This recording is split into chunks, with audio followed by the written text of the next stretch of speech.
Okay, so I got cut off last time, so I'm going to resume where I was, or so I believe.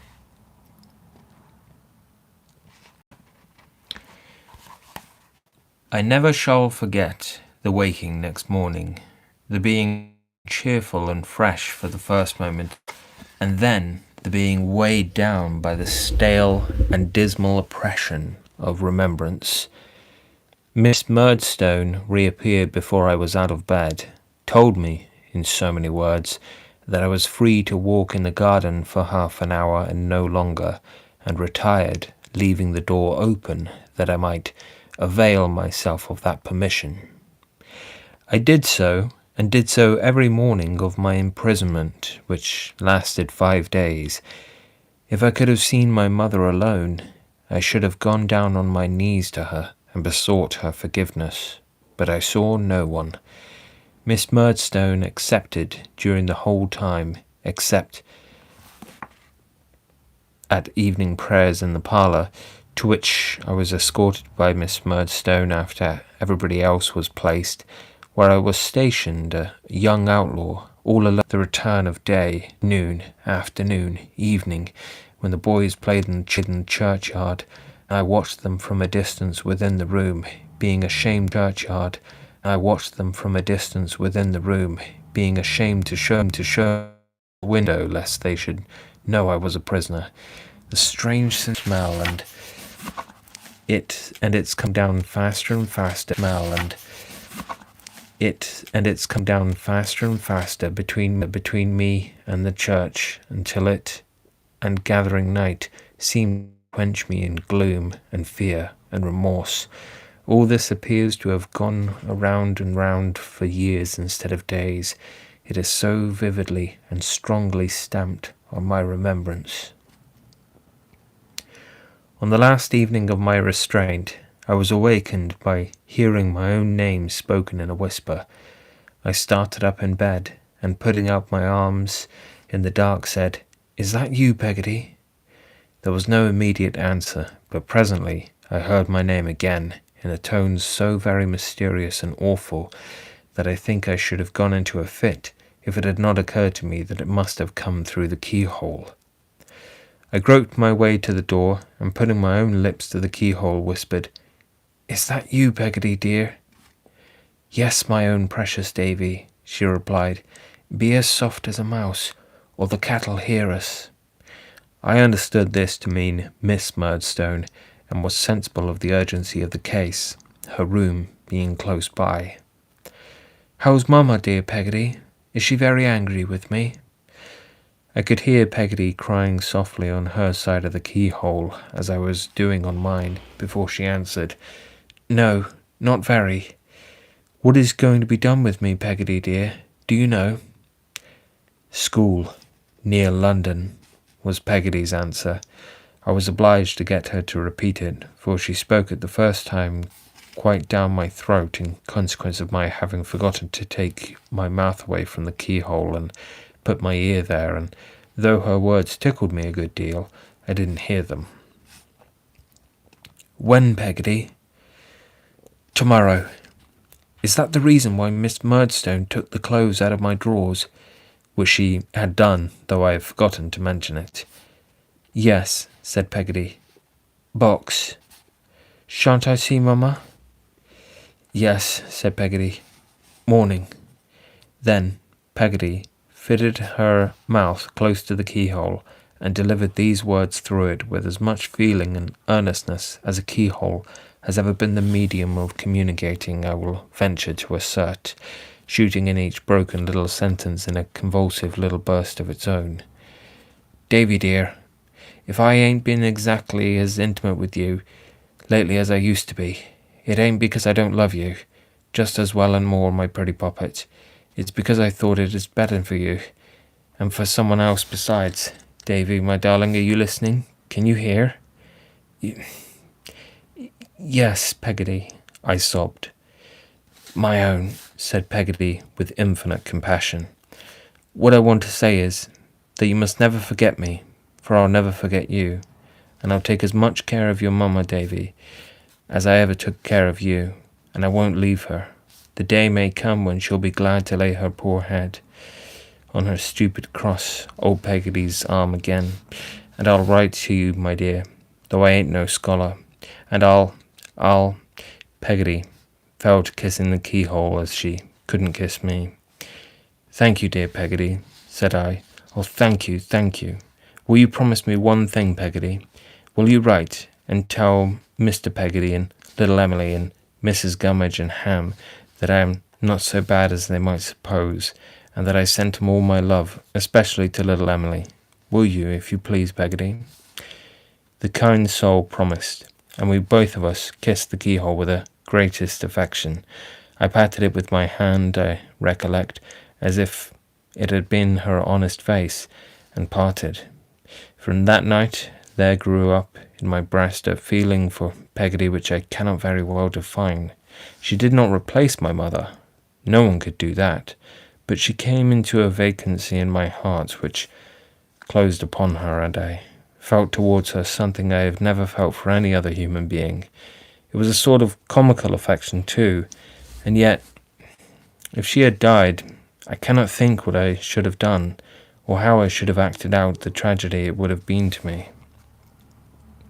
In the morning, Miss Murdstone appeared as usual, and told me I was going to school, which was not altogether such news to me as she supposed. She also informed me that when I was dressed, I was to come downstairs into the parlour and have my breakfast. There I found my mother very pale and with red eyes, into whose arms I ran and begged her pardon from my suffering soul. Oh, Davy, she said, that you could hurt anyone I love. Try to be better. Pray to be better. I forgive you, but I am so grieved, Davy, that you should have such bad passions in your heart. They had persuaded her that I was a wicked fellow, and she was more sorry for that than my going away. I felt it sorely. I tried to eat my parting breakfast, but my tears dropped upon my bread and butter and trickled into my tea. I saw my mother look at me sometimes, and then glance at the watchful Miss Murdstone, and then look down or look away. Master Copperfield's box there, said Miss Murdstone when wheels were heard at the gate. I looked for Peggotty, but it was not she. Neither she nor Mr. Murdstone appeared. My former acquaintance, the carrier, was at the door. The box was taken out to his cart and lifted in. Clara, said Miss Murdstone in her warning note. Ready, my dear Jane, returned my mother. Goodbye, Davy. You are going for your own good. Goodbye, my child. You will come home in the holidays and be a better boy. Clara, Miss Murdstone repeated. Certainly, my dear Jane, replied my mother, who was holding me. I forgive you, my dear boy. God bless you. Clara, Miss Murdstone repeated. Miss Murdstone was good enough to take me out to the cart, and to say on the way that she hoped I would repent before I came to a bad end, and then I got into the cart, and the lazy horse walked off with it. Chapter 5. I am sent away from home. We might have gone about half a mile, and my pocket handkerchief was quite wet through when the carrier stopped short. Looking out to ascertain for what, I saw to my amazement Peggotty burst from a hedge and climb into the cart. She took me in both her arms and squeezed me to her stays until the pressure on my nose was extremely painful, though I never thought of that till afterwards when I found it very tender. Not a single word did Peggotty speak. Releasing one of her arms, she put it down in her pocket to the elbow and brought out some paper bags of cakes which she crammed into my pockets, and a purse which she put into my hand, but not one word did she say. After another and a final squeeze with both arms, she got down from the cart and ran away, and my belief is, and has always been, without a solitary button on her gown. I picked up one of several that were rolling about, and treasured it as a keepsake for a long time. The carrier looked at me as if to inquire if she were coming back. I shook my head and said I thought not. "Then come up," said the carrier to the lazy horse, who came up accordingly. Having by this time cried as much as I possibly could, I began to think it was of no use crying any more, especially as neither Roderick Random nor that captain in the Royal British Navy had ever cried. That I could remember in trying situations. The carrier, seeing me in this resolution, proposed that my pocket handkerchief should be spread upon the horse's back to dry. I thanked him and assented, and particularly small it looked under those circumstances. I had now leisure to examine the purse. It was a stiff leather purse with a snap, and had 3 bright shillings in it, which Peggotty had evidently polished up with whitening for my greater delight. But its most precious contents were 2 half-crowns folded together in a bit of paper, on which was written in my mother's hand, "For Davy, with my love." I was so overcome by this that I asked the carrier to be so good as to reach my pocket handkerchief again, but he said he thought I had better do without it, and I thought I really had, so I wiped my eyes on my sleeve and stopped myself.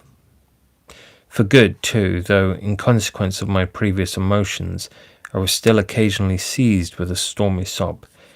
After we had jogged on for some little time, I asked the carrier if he was going all the way. "All the way where?"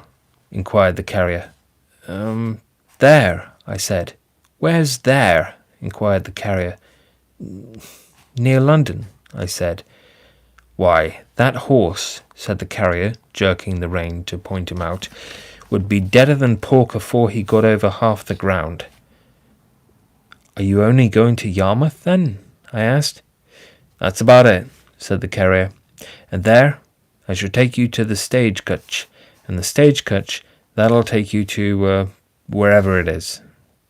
As this was a great deal for the carrier, whose name was Mr. Barkis, to say, he being, as I observed in a former chapter, of a phlegmatic temperament and not at all conversational, I offered him a cake as a mark of attention, which he ate at one gulp, exactly like an elephant, and which made no more impression on his big face than it would have done on an elephant's. "Did she make him now?" said Mr. Barkis, always leaning forward in his slouching way on the footboard of the cart with an arm on each knee. "Peggotty, do you mean, sir?" "Ah," said Mr. Barkis. "Her." "Yes, she makes all our pastry and does all our cooking." "Do she, though?" said Mr. Barkis. He made up his mouth as if to whistle, but he didn't whistle. He sat looking at the horse's ears as if he saw something new there, and sat so for a considerable time.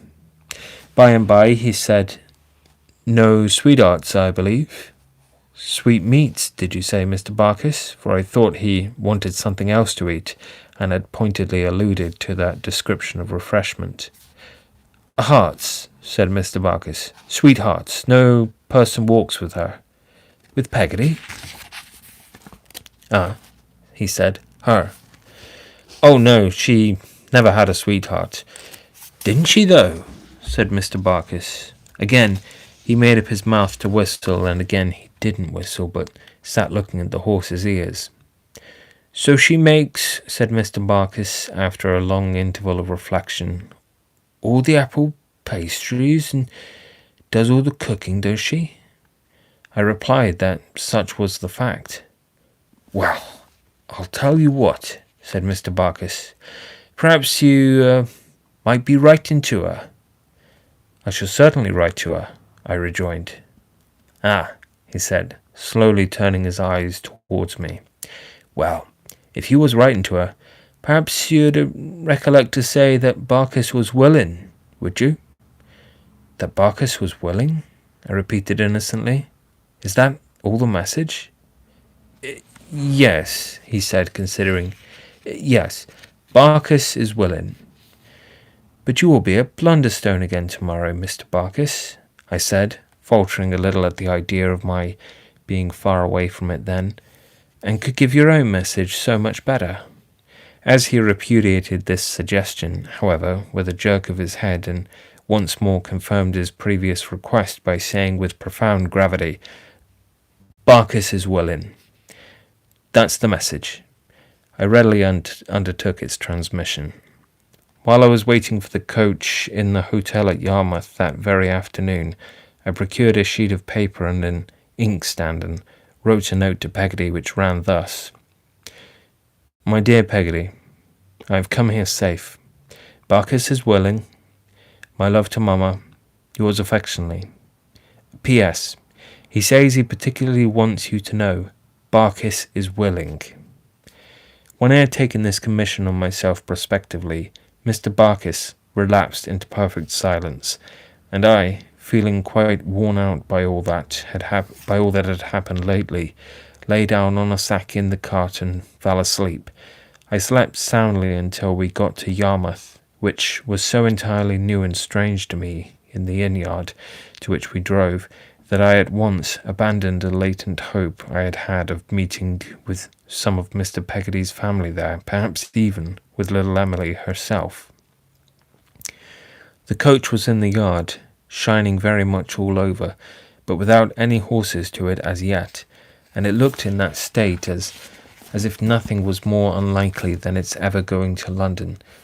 I was thinking this, and wondering what would ultimately become of my box, which Mr. Marcus had put down on the yard pavement by the pole, he having driven up the yard to turn his cart, and also what would ultimately become of me when a lady looked out of the bow window, where some fowls and joints of meats were hanging up, and said, "Is that the little gentleman from Blunderstone?" "Yes, ma'am," I said. "What name?" inquired the lady. "Copperfield, ma'am," I said. "That won't do," returned the lady. "Nobody's dinner is paid for here in that name." "Is it Murdstone, ma'am?"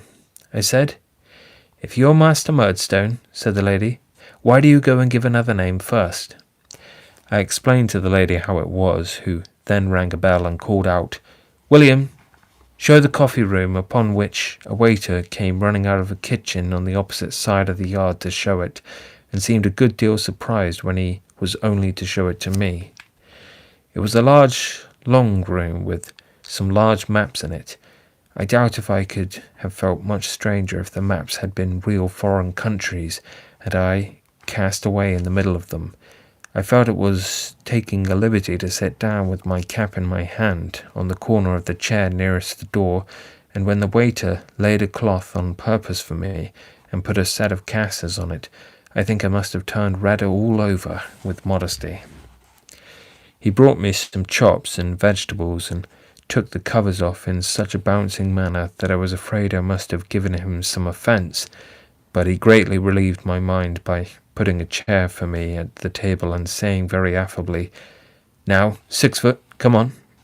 I thanked him and took my seat at the board, but found it extremely difficult to handle my knife and fork with anything like dexterity, or to avoid splashing myself with the gravy while he was standing opposite, staring so hard and making me blush in the most dreadful manner every time I caught his eye. After watching me into the second chop, he said, "There's half a pint of ale for you. Will you have it now?" I thanked him and said yes, upon which he poured it out of a jug into a large tumbler and held it up against the light and made it look beautiful. "My eye," he said, "it seems a good deal, don't it?" "It does seem a good deal," I answered with a smile, for it was quite delightful to me to find him so pleasant. He was a twinkling-eyed, pimple-faced man, with his hair standing upright all over his head, and as he stood with one arm akimbo, holding up the glass to the light with the other hand, he looked quite friendly. "There was a gentleman here yesterday," he said, "a stout gentleman by the name of Topsawyer. Perhaps you know him?" "No," I said. "I don't think." "In breeches and gaiters, broad-brimmed hat, grey coat, speckled choker," said the waiter. "No," I said bashfully, "I haven't the pleasure." "He came in here," said the waiter, looking at the looking at the light through the tumbler. Ordered a glass of this ale. Would order it. I told him not. Drank it and fell dead. It was too old for him. It oughtn't to be drawn, that's the fact. I was very much shocked to hear of this melancholy accident, and said I thought I had better have some water. Why, you see, said the waiter, still looking at the light through the tumbler with one of his eyes shut up, our people don't like things being ordered and left. It offends them. But I'll drink it, if you like. I'm used to it, and use is everything. I don't think it'll hurt me if I throw my head back and take it off quick, shall I?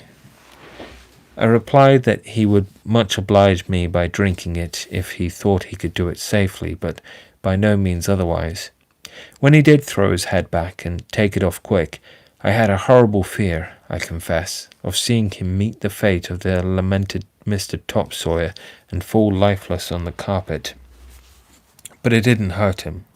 On the contrary, I thought he seemed the fresher for it. What have we got here? He said, putting a fork into my dish. Not chops. Chops, I said. Lord bless my soul, he exclaimed. I didn't know they were chops. Why, a chop's the very thing to take off the bad effects of that beer. Ain't it lucky? So he took a chop by the bone in one hand and a potato in the other, and ate away with a very good appetite to my extreme satisfaction. He afterwards took another chop and another potato, and after that another chop and another potato. When he had done, he brought me a pudding, and, having set it before me, seemed to ruminate and to become absent in his mind for some moments. How's the pie? He said, rousing himself. It's a pudding, I made answer. Pudding? He exclaimed. Why, bless me, so it is. What? Looking at it nearer. You don't mean to say it's a batter pudding? Yes, it is indeed.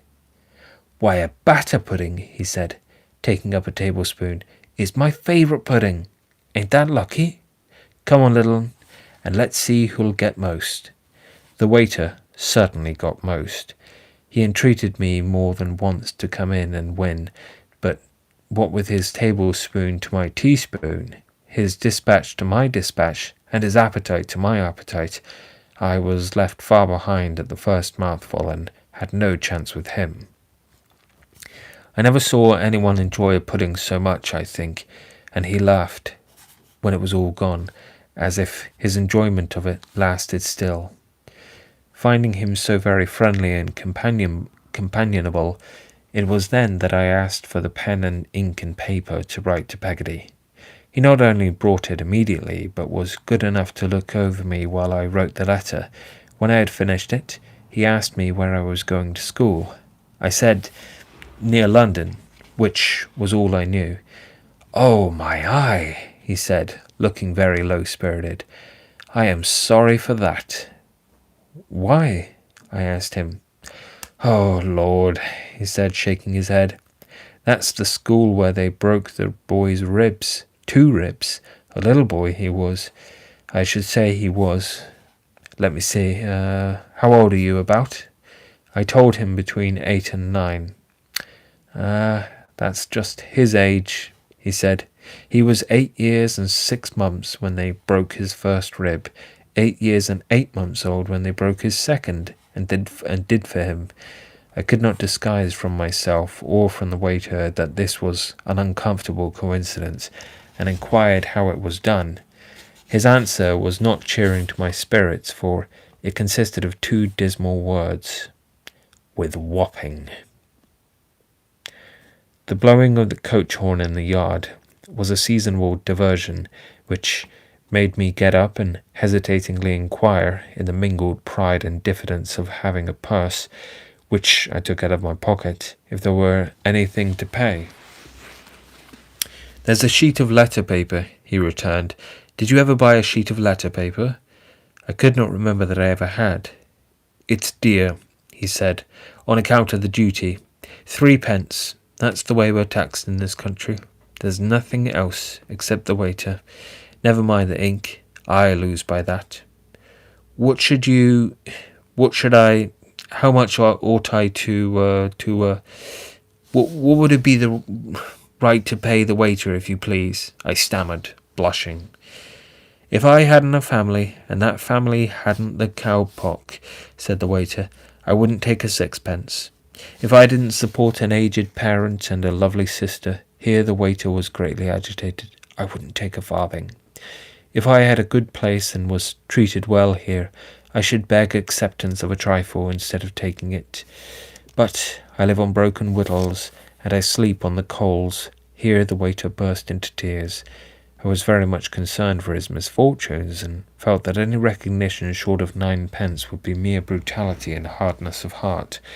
Therefore I gave him one of my 3 bright shillings, which he received with much humility and veneration, and spun up with his thumb directly afterwards to try the goodness of. It was a little disconcerting to me to find, when I was being helped up behind the coach, that I was supposed to have eaten all the dinner without any assistance.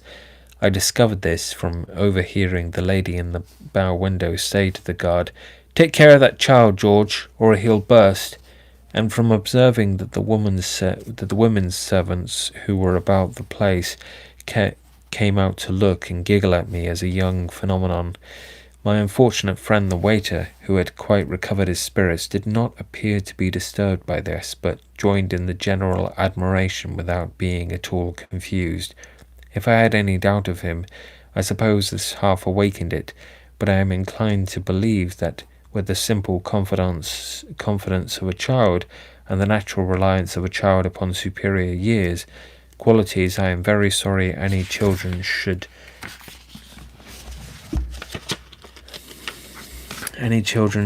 prematurely change for worldly wisdom, I had no serious mistrust of him on the whole, even then.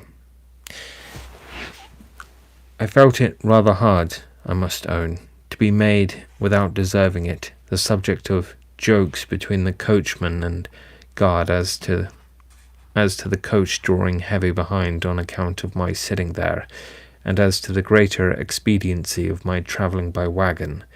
The story of my supposed appetite getting wind among the outside passengers, they were merry upon it likewise, and asked me whether I was going to be paid for at school as 2 brothers or 3, and whether I was contracted for, or went upon the regular terms, with other pleasant questions.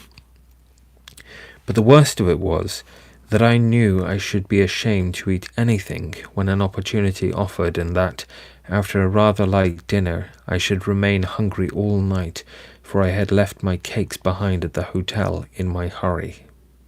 My apprehensions were realized. When we stopped for supper, I couldn't muster courage to take any, though I should have liked it very much, but sat by the fire and said I didn't want anything. This did not save me from more jokes either, for a husky-voiced gentleman with a rough face, who had been eating out of a sandwich box nearly all the way, except when he had been drinking out of a bottle, said I was like a boa constrictor, who took enough at one meal to last him a long time, after which he actually brought a rash out upon himself with boiled beef. We started from Yarmouth at 3 o'clock in the afternoon, and we were due in London about 8 next morning. It was midsummer weather, and the evening was very pleasant.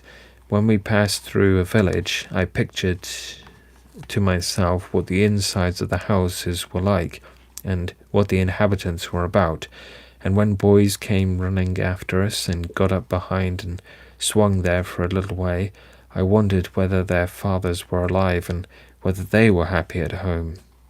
I had plenty to think of, therefore, besides my mind running continually on the kind of place I was going to, which was an awful speculation. Sometimes, I remember, I resigned myself to thoughts of home and Peggotty, and to endeavouring, in a confused, blind way, to recall how I had felt, and what sort of boy I used to be before I bit Mr. Murdstone, which I couldn't satisfy myself about by any means. I seemed to have bitten him in such a remote antiquity. The night was not so pleasant as the evening, for it got chilly, and being put between 2 gentlemen, the rough-faced one and another, prevent my tumbling off the coach. I was nearly smothered by their falling asleep and completely blocking me up. They squeezed me so hard sometimes that I could not help crying out, "Oh, if you please," which they didn't like at all because it woke them. Opposite me was an elderly lady in a great fur cloak, who looked in the dark more like a haystack than a lady. She was wrapped up to such a degree. This lady had a basket with her, and she hadn't known what to do with it for a long time until she found that on account of my legs being short, it could go underneath me. It cramped and hurt me so that it made me perfectly miserable, but if I moved in the least and made a glass that was in the basket rattle against something else, as it was sure to do, she gave me the cruelest poke with her foot and said, "Come, don't you fidget. Your bones are young enough, I'm sure." At last the sun rose, and then my companions seemed to sleep easier.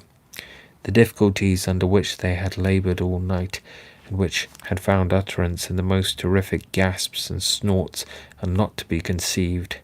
As the sun got higher, their sleep became lighter, and so they gradually one by one awoke. I recollect being very much surprised by the feint everybody made, then of not having been to sleep at all, and by the uncommon indignation with which everyone repelled the charge. I labour under the same kind of astonishment to this day, having invariably observed that of all human weaknesses, the one to which our common nature is the least disposed to confess, I cannot imagine why, is the weakness of having gone to sleep in a coach. What an amazing place London was to me when I saw it in the distance, and how I believed all the adventures of all my favourite heroes to be constantly enacting and reenacting there, and how I vaguely made it out in my own mind to be fuller of wonders and wickedness than all the cities of the earth. I need not stop here to relate. We approached it by degrees, and got in due time to the inn in the Whitechapel district for which we were bound. I forget whether it was the Blue Bull or the Blue Boar, but I know it was the Blue Something, and that its likeness was painted up on the back of the coach. The guard's eye lighted on me as he was getting down, and he said at the booking office door, "Is there anybody here for a youngster booked in the name of Murdstone from Blunderstone, Suffolk, to be left till called for?" Nobody answered. "Try Copperfield, if you please, sir," said I, looking helplessly down. "Is there anybody here for a youngster booked in the name of Murdstone from Blunderstone, Suffolk, but owning to the name of Copperfield, to be left till called for?" said the guard. "Come, is there anybody?" No, there was nobody. I looked anxiously around, but the inquiry made no impression on any of the bystanders, if I except a man in gaiters with one eye, who suggested that they had better put a brass collar round my neck and tie me up in the stable. A ladder was brought, and I got down after the lady, who was like a haystack, not daring to stir until her basket was removed. The coach was clear of passengers by that time. The luggage was very soon cleared out. The horses had been taken out before the luggage, and now the coach itself was wheeled and backed off by some hostlers out of the way. Still, nobody appeared to claim the dusty youngster from Blunderstone, Suffolk.